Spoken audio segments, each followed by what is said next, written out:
Right, I do this by video now because I'm too lazy to write and I'm just on my way home and it's a long walk. So I really appreciate you guys engaging into this conversation with me, and I get it that you weren't disrespectful at all and you were just on the side of humankind, and it's really beautiful and I'm very grateful to you. And that's why I'm not writing and I'm just saying this. I sort of been in my head in conversation with you, and I want to assure you that I'm not at all against science. I love science, and it's the ability to actually look at what happens on a material level that gives us the ability to distinguish between what actually happens and the stories we tell ourselves about it.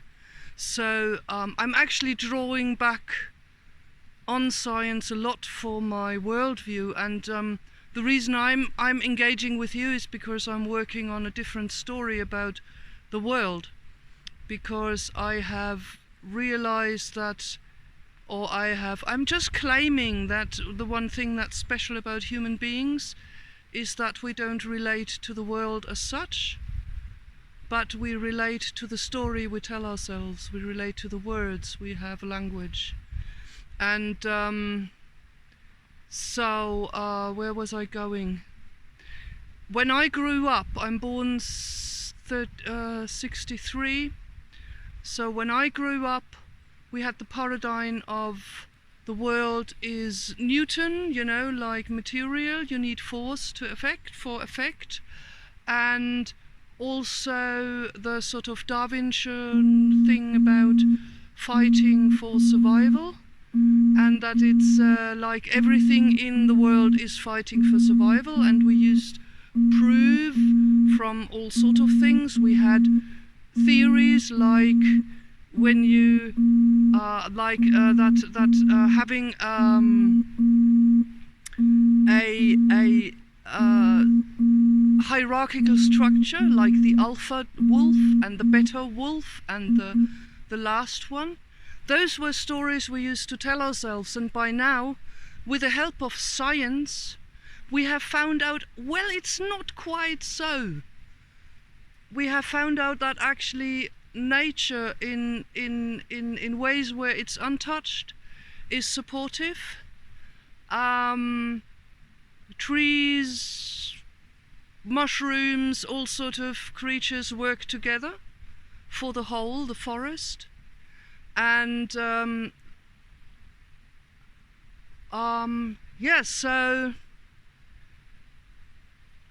that's where and I'm not saying I'm not an anti-vaxxer, and I talked to my daughter, actually. She said she's not anti-vaxxer, she's just skeptical about when to and where, and she's looked into studies, and so on and so on.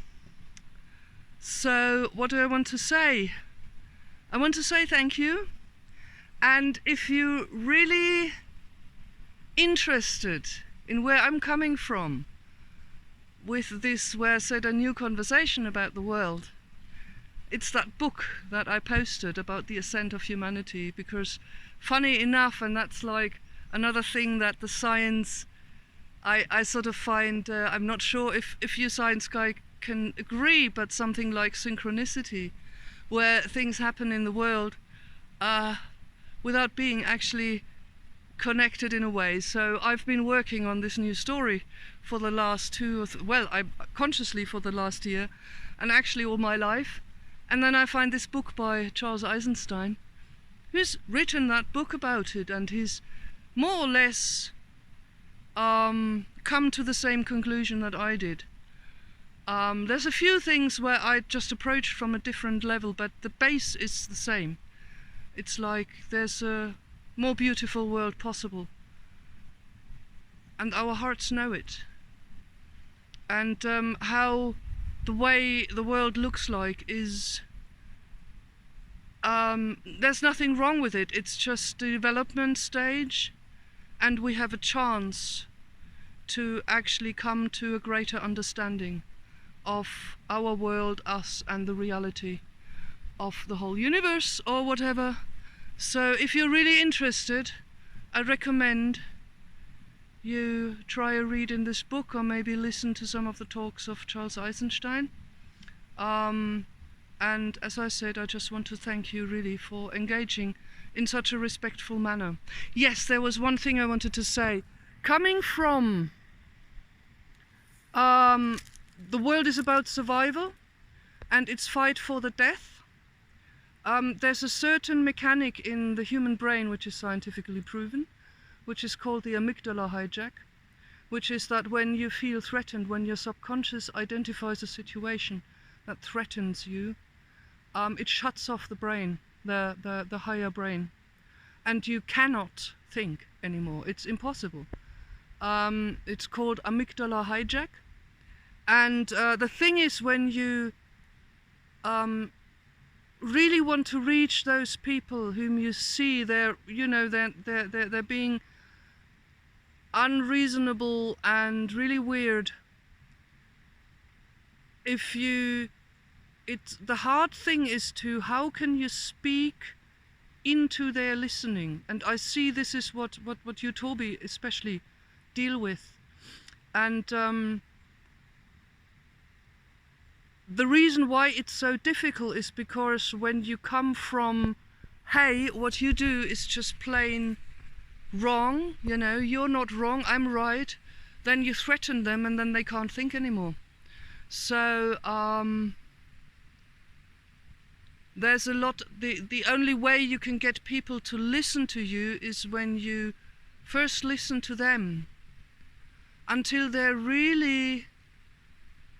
they know you have heard them completely and you get their world, and you don't demolish their world in your mind by thinking, oh, what a lot of crap, but you actually go there and you think, oh wow, that's where they're coming from, that's interesting. And when you do that and they are listened to, they are able to listen to you. So that was the thing I actually wanted to say. And I'm really grateful for you guys. I thought that was a beautiful conversation. And I'm going to go home now and then post it in that thread. So thanks a lot, guys. Bye bye.